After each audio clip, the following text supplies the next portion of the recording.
Hola, bienvenidos a este espacio de la Personería Municipal de Soacha. Hoy queremos compartir con ustedes algunos de los mecanismos de participación ciudadana y queremos que conozcan cómo pueden hacer partícipes de ellos. En esta oportunidad me encuentro con el doctor Carlos Barrios, quien es abogado de la Personería Municipal. Doctor Carlos, bienvenido.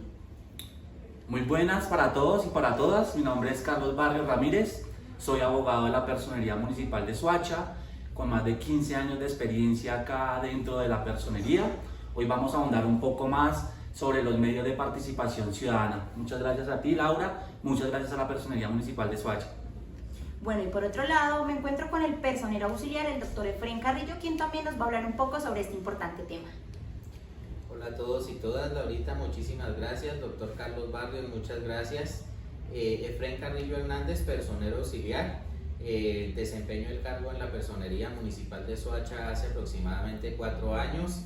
Y la idea, como decían mis compañeros, es ahondar y hacer precisar sobre los tips más importantes de los mecanismos de participación ciudadana. Gracias. Bueno, y mi nombre es Laura Medina y hoy les estaré acompañando, conduciendo este importante conversatorio y esta charla sobre los mecanismos de participación ciudadana. Bueno, y para hablar de los mecanismos de participación ciudadana, vamos a hablar del primero por excelencia, ¿no? El voto. Entonces, doctor Efraín, ¿qué es el voto? Claro que sí, Laurita, muchísimas gracias. El voto es el mecanismo de participación ciudadana por excelencia. Este mecanismo surgió con la Patria Boba en 1810-1816 y se basaba en el sufragio indirecto y público.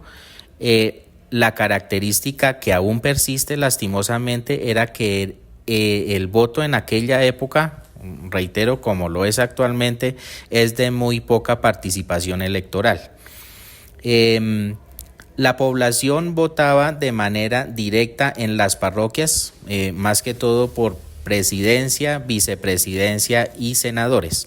Recordemos que en 1936 es instaurado el sufragio universal para los hombres mayores de 21 años y otro aspecto importante se dio en el gobierno de Gustavo Rojas Pinilla 1953-1957, en donde las mujeres por primera vez en Colombia obtienen derechos electorales. Mediante acto legislativo número 03 de la Asamblea Nacional Constituyente del 25 de agosto de 1954. A través de este mecanismo, los ciudadanos pueden elegir y ser elegidos. Ahí está la democracia de que tanto hablamos, la democracia participativa y la democracia representativa. Bueno, y ahora vamos a hablar del siguiente mecanismo de participación, vamos a hablar de la revocatoria del mandato y para ello vamos a hablar con el doctor Carlos Barrios. Doctor, continúe. Claro que sí, Laurita. Cuando hablamos de revocatoria del mandato, es importante que tengamos en cuenta que la Constitución Política de 1991 establece este medio de participación como un derecho político, un derecho fundamental por medio del cual el ciudadano puede dar por terminado el mandato que han contenido a un gobernador o a un alcalde. Es importante también establecer que la Ley 1757 del 2015 establece unos criterios principales para dar por terminado o para dar por revocado el mandato de un gobernante. Cabe resaltar o es importante mencionar que esta revocatoria aplica tanto para el presidente de la República como para mandatarios territoriales, gobernador o alcalde. La misma Ley 1757 establece unos criterios principales. Este criterio principal, Laurita, para que lo tengamos presente, va a ser acompañado por parte de la Registraduría Nacional del Servicio Civil, quienes adoptaron un formato o un formulario. Este formulario se llama MPF 708, que es la inscripción del promotor, el cual deberá contener nombre completo, número del documento de identificación y la dirección de notificación de los miembros del comité promotor de la revocatoria. Tiene que tener un título, el título va a ser revocatoria de mandato, siempre. Esto es un carácter general. Debe ser acompañado por un anexo o un formulario.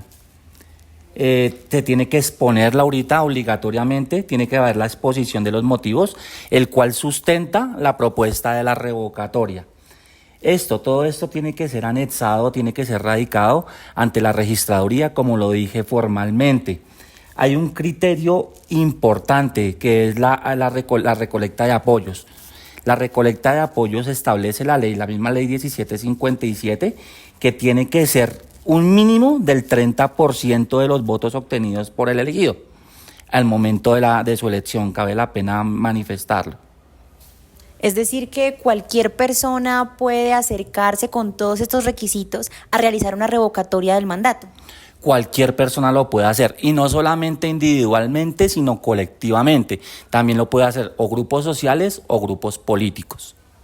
Bueno, qué interesante información para todas las personas que estén interesadas en conocer más de los mecanismos de participación ciudadana. Este fue la revocatoria del mandato. Por otro lado, el siguiente mecanismo de participación ciudadana es la iniciativa popular. Por eso vamos a hablar con el doctor Efren, quien nos va a ampliar un poco sobre este tema. Claro que sí, Laurita, muchísimas gracias. Y la iniciativa popular o iniciativa legislativa consiste en la posibilidad de que los ciudadanos puedan presentar proyecto de acto legislativo. Recordemos entonces que el Congreso de la República expide leyes. Entonces, un proyecto de iniciativa legislativa que trate de una ley se debe presentar en el Congreso de la República. Asimismo, las asambleas departamentales profieren ordenanzas. Entonces, un proyecto legislativo que pretenda cursar un tema de una ordenanza, pues será presentado en una asamblea departamental. Los consejos municipales profieren acuerdos. Entonces, un proyecto de iniciativa legislativa que trate sobre un acuerdo se deberá presentar en el Consejo Municipal. Entonces, recapitulando un poquito, tenemos la iniciativa legislativa y la iniciativa normativa. La iniciativa legislativa es cuando presentamos un proyecto de ley ante el Congreso en procura de reformar un artículo de la Constitución política. Y la iniciativa normativa consiste en la presentación de un proyecto de norma ante la correspondiente corporación pública territorial, es decir, ante una asamblea departamental o un consejo municipal. Como requisito debemos tener en cuenta que toda iniciativa popular o legislativa o normativa presentada debe ser redactada en forma de proyecto de acto legislativo, de ley o de ordenanza. Hay un aspecto importante acá a tener en cuenta, que son los temas que no pueden ser objeto de iniciativa legislativa por la misma naturaleza de los asuntos que allí se discuten. Entre esos tenemos asuntos presupuestales, fiscales, asuntos internacionales, preservación y restablecimiento del orden público, que pues dada la importancia de estos temas, pues no pretenden la utilización de este mecanismo de participación. Bueno, gracias, doctor Efren, por la ampliación de este importante mecanismo de participación ciudadana, como lo es la iniciativa popular. Ahora nos vamos con la consulta popular. Claro que sí, Laurita. La consulta popular es el mecanismo de participación mediante el cual una pregunta de carácter general sobre un tema de interés o de trascendencia nacional, departamental o distrital, o municipal en este caso, es sometida por los ciudadanos o por el presidente de la República o el gobernador o los alcaldes a consideración del pueblo, para que éste sea quien se pronuncie en las urnas frente al tema o frente a lo que se quiera consultar. Existen temas que no pueden ser objeto de la consulta, como lo establece la ley 1757 de 2015. Y claramente nos dice que no se pueden hacer consultas populares ante los entes territoriales en los casos que sean de iniciativa exclusiva del gobierno o gobernadores o alcaldes. En asuntos de presupuestos fiscales o tributarios no se puede hacer. Relaciones internacionales no se puede hacer consulta. Concesión de amnistía o indultos no se puede hacer consulta. Preservación y restablecimiento del orden público no se puede hacer consulta. O las actividades de explotación y exploración de hidrocarburos o mineros no se puede hacer ese tipo de consultas.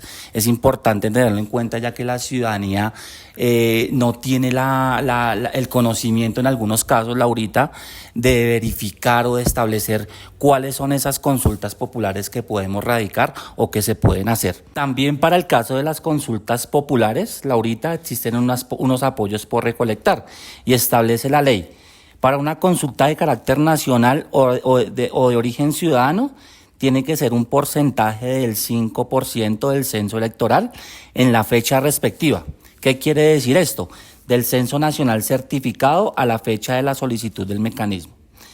Y para una consulta popular territorial o de origen ciudadano, se requiere el 10% del respectivo censo electoral. Es fundamental tener en cuenta este aspecto, el porcentaje que la misma ley nos manifiesta para poder establecer esta consulta popular. O sea, es decir que si no superan esos porcentajes, ¿no se podría hacer la consulta popular o cómo sería el proceso ahí, doctor Carlos? No se podría hacer la consulta popular, ya que no cumple con los criterios establecidos en la misma normatividad, en la misma ley 1757, ya que es un requisito fundamental, necesario, exigible por parte de los mecanismos. Bueno, y conociendo sobre el tema de la consulta popular, ahora vamos a hablar del siguiente mecanismo de participación, que es el referendo, y de ello nos va a hablar el doctor Efraín Carrillo.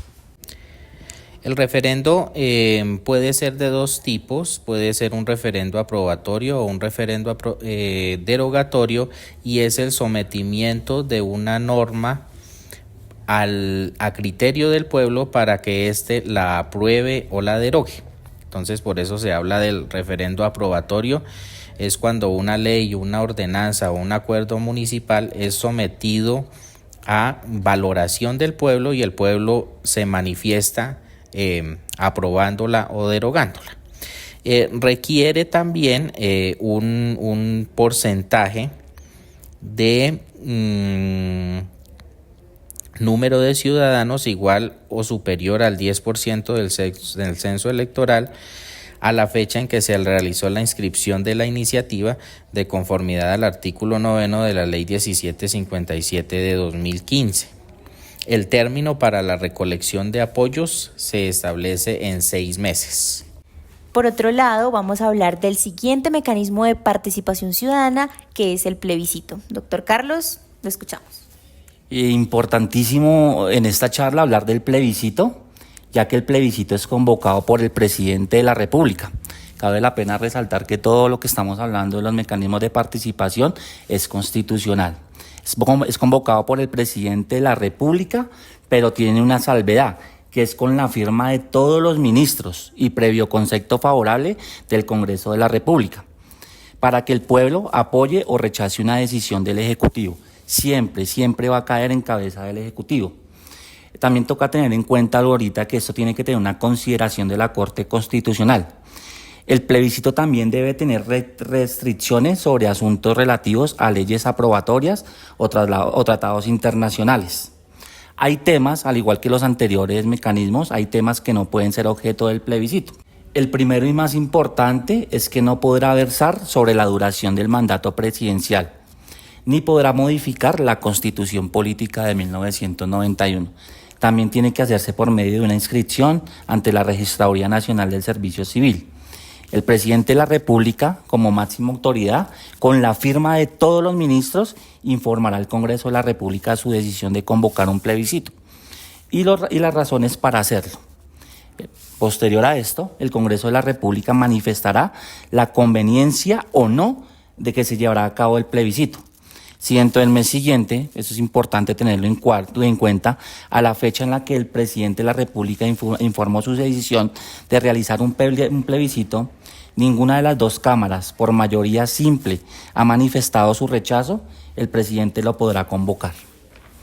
Por otro lado, la Corte Constitucional hará una revisión de ese plebiscito para decidir sobre su constitucionalidad. Únicamente por vicio de procedimiento, Laurita, es importante, única y exclusivamente por vicio de procedimiento en la formación del plebiscito. Posterior a esto, dentro de los 8 días siguientes al pronunciamiento del Congreso de la República, el presidente fijará la fecha en la que se llevará a cabo la jornada de votación. Muchas gracias, doctor Carlos. Y ahora vamos a hablar del último, el cabildo abierto con el doctor Efrén. Claro que sí, Laurita.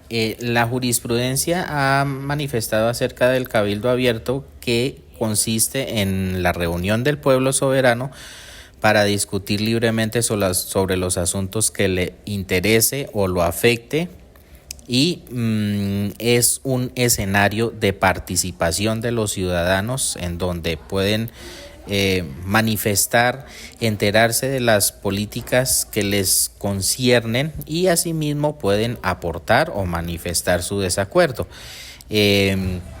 Temas en los que no se puede celebrar un cabildo abierto, conforme al artículo 23 de la ley 1757 de 2015, las ordenanzas, los acuerdos o las resoluciones locales. Este mecanismo también nos refiere que se requiere el apoyo de un número de ciudadanos no inferior al 5 por 1000 de los registrados en el censo electoral del departamento, distrito, municipio, localidad o comuna, según sea el caso. Bueno, doctor Efrén y doctor Carlos, muchas gracias. Así finalizamos nuestros 7 mecanismos de participación con las explicaciones respectivas, y queremos recordarle a todas las personas que siguieron de cerca este video para que pues también se unan a diferentes iniciativas y puedan hacer diferentes mecanismos de participación ciudadana para así construir una mejor ciudad.